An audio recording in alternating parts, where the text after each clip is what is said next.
Okay, Saeed. All right. Welcome, everyone. All right. Looks like we are live. So, late start tonight, and you can probably tell by the sound of my voice that I'm a little bit under the weather today. So, uh, it's going to be a bit of a shorter training tonight, but I did definitely want to come on because I wanted to talk about the concept of power versus force and learning to take care of yourself. So, what does that mean? If you haven't read the book Power versus Force, I highly recommend you doing that. Um, but it talks about the different energy levels that emotions vibrate at. And there's a lot of science backing it in there. So that was a pretty cool read. So I would highly recommend that. And I'm not going to dive too deep into that piece of it, but what I wanted to talk about is um, while while you're going through this recovery journey, when you're doing this healing work, you can do it in two ways, right? You can learn to listen to your body, or you could be forced to listen to your body, right? And a lot of times, and for those of you that are just joining in, you're not sure who I am. My name is Tina. I'm a happiness coach. I share my experience, strength, and hope on here, and I share what I've done to go from being in depressed, anxious, suicidal space into a place of happiness. And oh man, I didn't even put any makeup on today, so you get what you get, guys. um, so, like I said, so today I kind of came down with like a cold or flu, and I've got like the chills and the aches, and it's like I can't get warm. It's like every place hurts on me. My eyelids are hurting, and it's just crazy, right? And you might be thinking, well, why didn't you just take the night off? Well, because as I was going through this experience and I was feeling sore and all of this kind of stuff, um, yeah, I needed that energy. But what had happened is it reminded me of how my childhood was, especially the early part of my childhood. I was always sick. And I was always dealing with being in and out of the hospital for various reasons.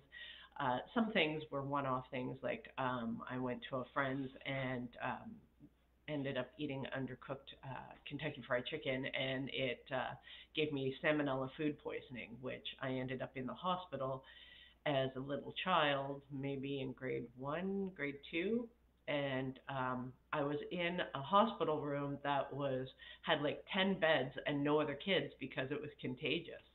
So I remember feeling pretty lonely during that. My mom worked a lot, so there wasn't a whole lot of support. And then as a kid, I kept sneaking out of the my room and running down the hallway to where the kids played with the toys, and so the nurses were always bringing me back and bringing me back into the room and forcing me to sit down. Excuse me if I cough quite a bit, so that may happen. So, and I remember that I was always getting sick as a kid, and I was, um, and I think that was a lot because of when you aren't able to express the emotions that you're feeling, it's going to come out in some particular way. And you can either learn to step into your power and take the rests and the energy that you need, or you can be forced to it where, God says, all right, you're going to sit your ass down and you're going to sit there because you physically can just not do anything else. And that's kind of what happened today. And I was like, oh, okay. So it made me pay attention to, well, what is going on with me? Because if I'm being forced to sit and I'm being forced to not be able to keep going like I normally do, what is the lesson in that? And what do I need to learn from that? And so, like I said, as what I've wanted to do with this particular channel is it's my goal to help a million people heal past trauma. And which means, in order for me to do that, I need to kind of go back and revisit some of the situations that I had long healed from and I forgot how challenging it was. So it just seems like every freaking day or every week there's something new that's coming up that's reminding me of my childhood. And this way that I've been feeling physically was one of the ways that I felt a great majority of my childhood. I was always getting like really bad fevers, and like to the point where I'd hallucinate as a child, and disrupted my sleep and everything. And my mom always had like one saying as me as a kid is that I just wasn't a snuggly kid. I was always on the go, always a going concern, always full of energy, and you could not snuggle me. And but when I got sick, that was when I would let people give me snuggles. And so my mom used to complain that the only time she could get snuggles from me was when I was sick. Now, this also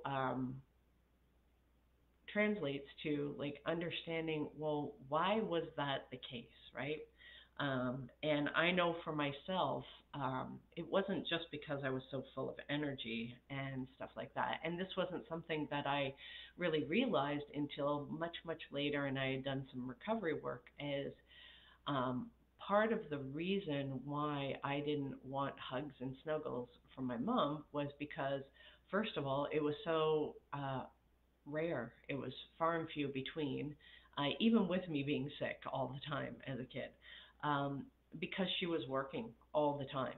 And so if she wasn't working at her full time job, then she was being the superintendent when she got back. And it just kind of brought up a few different memories of things where, like, I had gone on some school trips and I ended up getting like really like this kind of sick.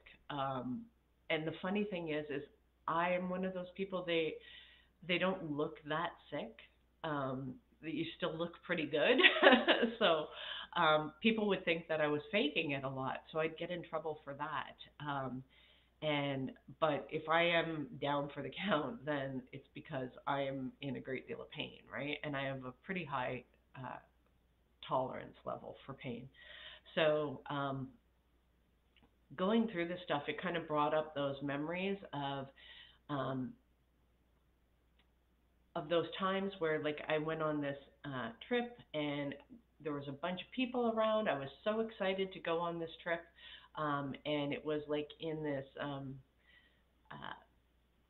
nature hilly reserve, and there was all kinds of hiking and campfires and all kinds of things that I was really really looking forward to with some of my friends from school.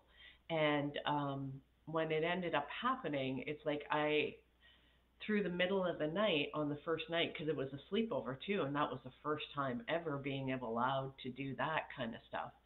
And through the night I ended up getting really really sick, and then the teachers had to call my parents and to come get me. And I remember just burning up with a fever on the couch while everybody else got to go get ready and go do the fun stuff, and I was like so feeling so miserable, so down because of it. um, and this was something that happened quite frequently. And I'm like, what is the lesson? And I don't have all of the answers just yet. But there are a few different things that kind of came up for me. Is one, sometimes that was the only way for me to get attention. Two, it also brought up a lot of fear doing something that I really wanted to do. So there was always this fear, if I enjoyed myself too much, then I would be punished or it would get taken away from me. And so this is where, even at a young age, that belief system, that thought process can be a self fulfilling prophecy. And so this is what ended up happening to me is that I basically brought that on. Now, of course, at the time, I had no clue that I was thinking along that way, or that we had that kind of power to to impact our bodies in such a way. But not being able to speak up about what it is emotionally that's going on with us, and recognizing those fears around not feeling like you can have the things that you want. This is how powerful it is.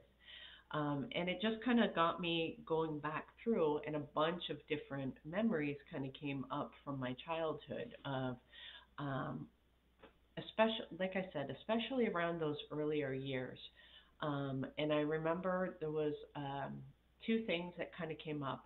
And when these kind of things come up, what I want you to do is not react to them, observe them, and ask yourself the question, why this memory? Why all of a sudden did this memory from my childhood come up instead of all the other things that came up?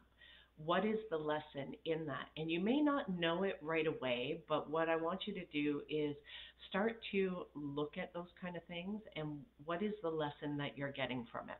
I still don't know why these things came up, but I thought it was interesting enough to be able to come on and talk about this, because these are real time life experiences, and I dust off the old tools that of how I got through these situations. So this is real time, guys, of how I deal with this, and I deal with this on a daily basis because of the things that I've been through, and because these tools actually work for me. So when I was looking at that, one of the memories that came up was when we were really, really young. My brother was still an infant, and there's about 4 years difference between our ages, so I'm the older. Um, I remember that my mom worked shift work, and she would keep us locked in the bedroom, so that there was a lock on the outside of the door so that we couldn't get out. And so we had to wait until they woke up in order to let us out of the bedroom.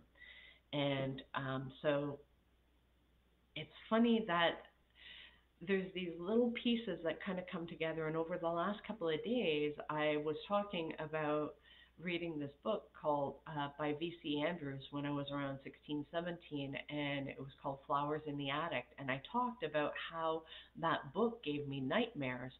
And I thought, I wonder, because that was one of the pieces of that book, of that the kids were locked in the attic upstairs and they weren't able to go out, and there was a bunch of other stuff, and I it's been so long since I read the book.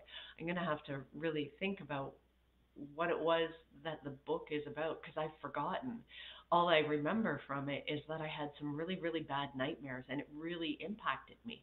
And this is kind of how things can come up for you, that you're like, well, what the fuck? Like, where is this coming from? Like, why? That was a weird dream, or, and you don't necessarily make the correlation. And it's like, here it is, you know, 40 something years later, that, or 30, yeah, 30 something years later, I cannot math today, that I'm connecting the dots with that. And it's like, because when things come up for us, it's because we are now ready to look at that. And a lot of times, things that are too difficult for us to look at may be things that we have buried those memories, right?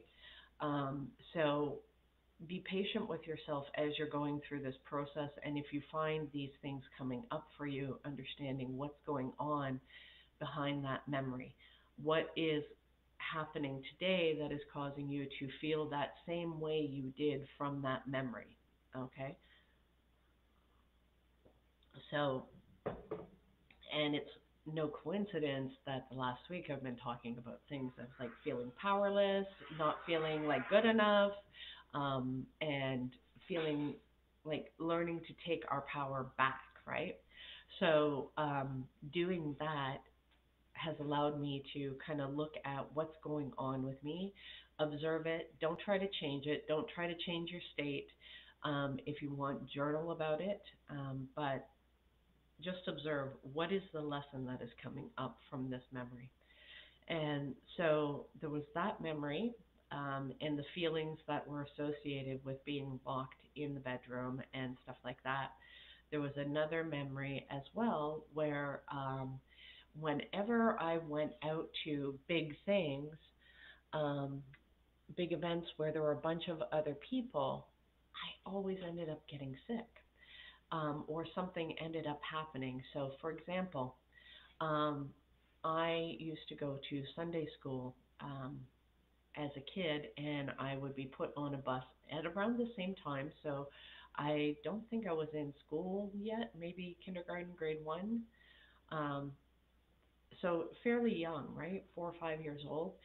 And so I would go, and I was by myself. So there were these other kids and there were their parents and stuff like that. But I'd get put on this bus and taken to the church, and then we'd go through Sunday school. I loved it because I got to meet a bunch of people. There were kids' crafts and choir stuff, and it was just fun. I really enjoyed it, and it was like one of the highlights of my week. I really looked forward to that.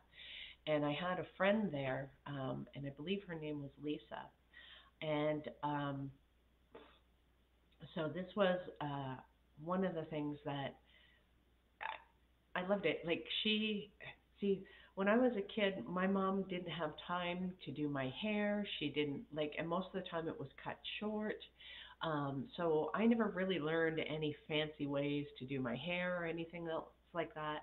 And so this little girl, Lisa, she was a black girl, and she liked to braid hair, right? And her hair was always done up in all different kinds of ways every Sunday, right? And I was like, oh, that's so cool. So she actually ended up braiding my hair, and it was something that was, really fun. I was excited that I got my hair braided, and it was really cool. Unfortunately, I don't know if it was because of that or something else or somewhere else, ended up getting lice. And so all of the kids in the family, my cousins, my brother, we all had to have our hair cut really, really short. And I remember that getting blamed on this little girl and that I wasn't allowed to see her anymore. And I remember how much that hurt my heart because I really liked her and she was fun and she was my friend. And so it kind of seemed like there's this like little bit of repeating pattern of every time I got around supportive other people, my body would shut down or there would be some sort of illness or something that would end up happening. And now, is that a weakened immune system because of the trauma or stuff? Possibly. I know I do have autoimmune disorder. Um, that affects me, psoriatic arthritis. So when I do get around new people, and I've been going back to church, and there are a bunch of kids, and it's no wonder. Hey, John, so star, welcome back.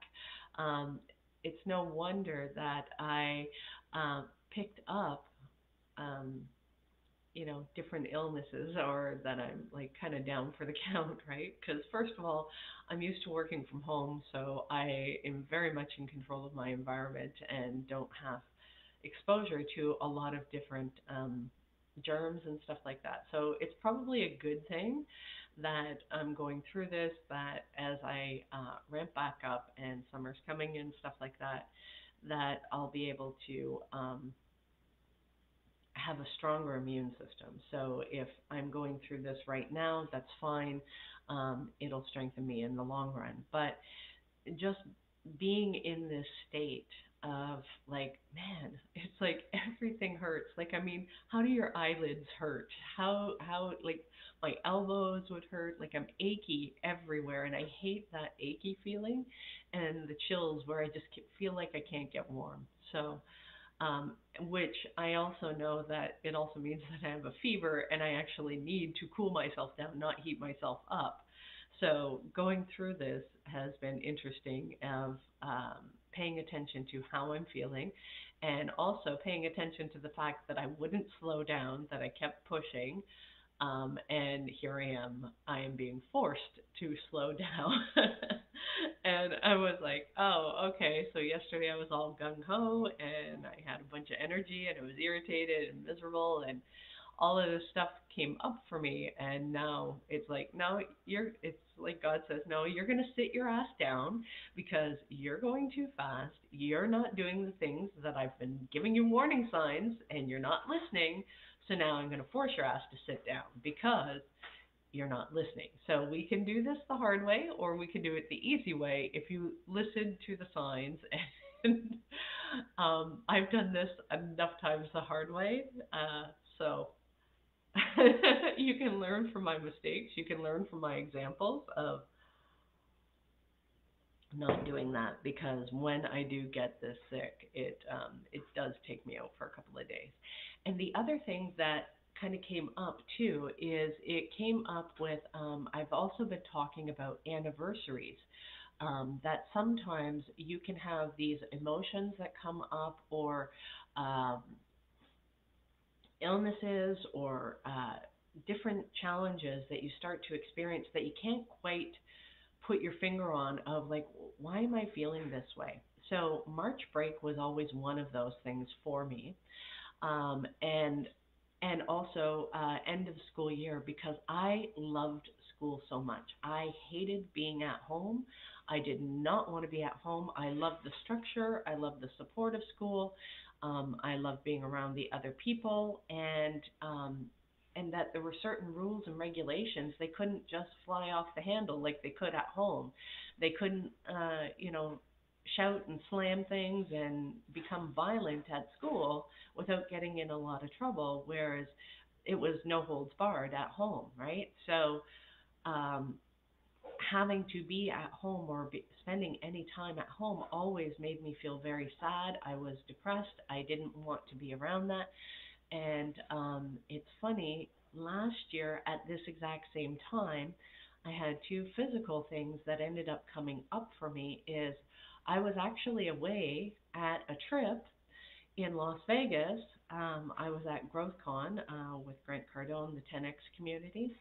And by day 3, I was sick just like this. I was out for the count, but I was also going to visit a friend in Los Angeles afterwards, and I was like, oh crap. Um, and especially with like being on planes and COVID and all that kind of stuff, and I took the COVID test and everything.